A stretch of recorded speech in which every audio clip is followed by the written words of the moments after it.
Kotaraja, 5 minit. Sila. Cakap dulu nanti kita. Ketua Parti lebih sikit lah.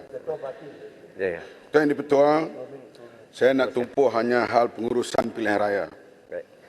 Kita tahu bahawa sistem parliamentary demokrasi telah diamalkan di Malaya dan Malaysia sejak tahun 55. Setiap 5 tahun ataupun bila yang sesuai, pihak yang berkuasa akan mengisytiharkan pilihan raya.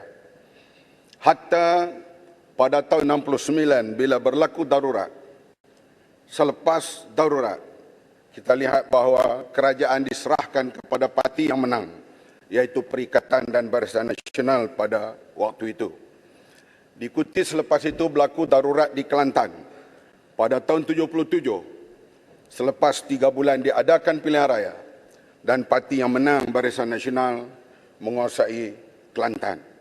Begitulah seterusnya sehinggalah pilihan raya 2018 di mana parti yang menang iaitu Pakatan Harapan berkuasa dan parti yang tak cukup majoriti menjadi pembangkang. Sejak tahun 2020 Mac telah bertukar. Parti yang majoriti menjadi pembangkang dan pihak yang kalah pula menjadi pemerintah.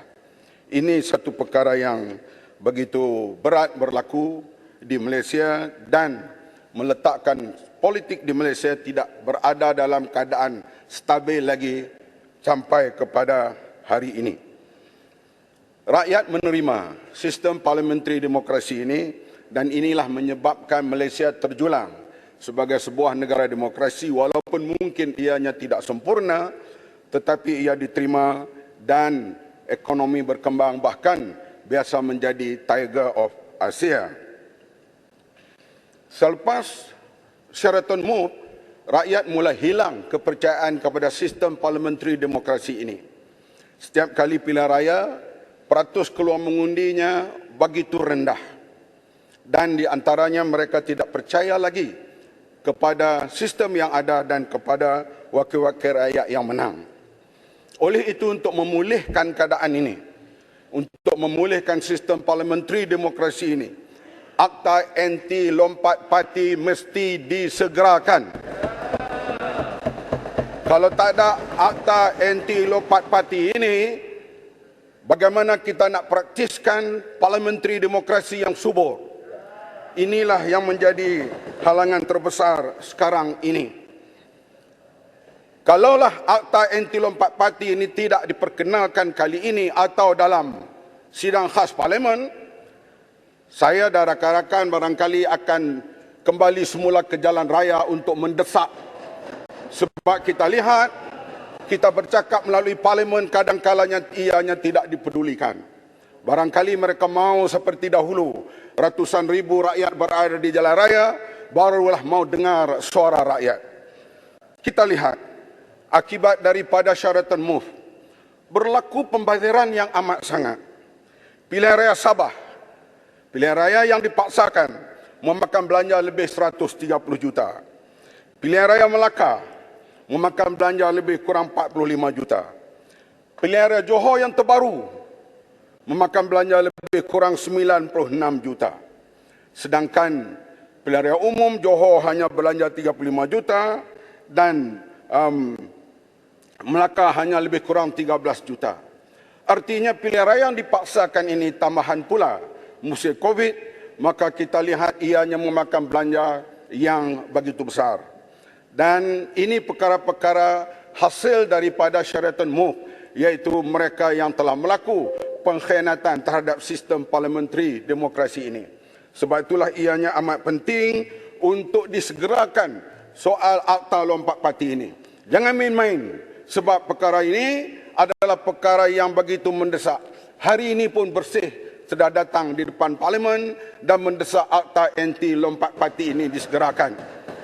Dan kalau tidak mau dengar juga, maka kita lihatlah negara kita akan berada dalam kegelapan dan penghormatan kepada parliamentary demokrasi ini tidak lagi menjadi satu penghormatan yang ada sebelum ini.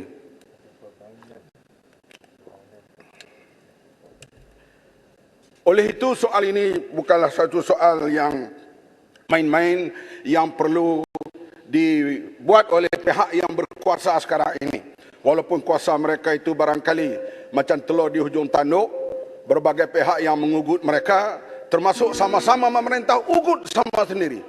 Ini yang berlaku dalam pemerintahan sekarang yang kita lihat.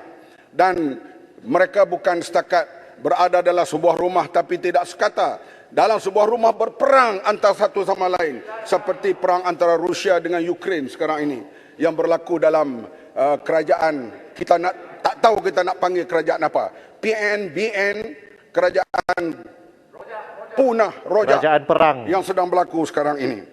Perkara ini penting, Tuan Speaker. Ini masalah lanjutan kepada investor, kepada luar negara, kepada penghormatan. Malaysia pernah perolehi, sama ada di OIC atau di Sidang Bangsa Bersatu atau di Sidang ASEAN. Malaysia dihormati. Sekarang Presiden Indonesia boleh perli main-main Malaysia. Main-main Malaysia. Dan juga bila nak dihantar duta kita tidak diterima oleh sebuah negara, artinya kerajaan ini berada dalam keadaan yang paling kelangkabut, yang tidak dihormati. Ini yang perlu dipulihkan segera untuk kita hadapi, membela generasi kita pada masa yang akan datang.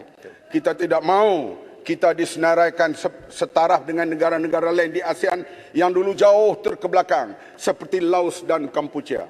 Kerana negara seperti Indonesia, negara seperti Singapura, negara seperti Vietnam sekarang memacu jauh ke hadapan.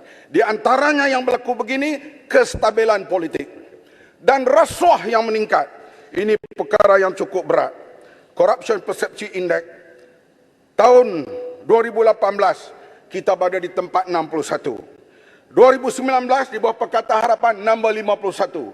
Sekarang kembali kepada tempat nombor 62. Kenapa korup tinggi? Nak jaga ini, nak jaga kumpulan ini, nak jaga parti ini, nak bagi jawatan ini, akhirnya rasuah meningkat. Lihat pilihan raya saja yang dilakukan di 3 buah negeri, sudah ratusan juta wang negara kita hilang. Sedangkan pilihan raya itu tidak perlu. Kalau politik stabil, tunggulah 5 tahun. Ataupun ada satu perkara yang tak dapat dielakkan. 3 pilihan raya ini sudah memakan belanja yang begitu banyak. Sebab itu kita lihat corruption index semakin meningkat, demokrasi, parliamentary demokrasi tidak stabil, maka kita harap pindah segera Akta Anti Lompat Parti. Ini amaran terakhir daripada kami. Terima kasih Yang Berhormat Kota Raja.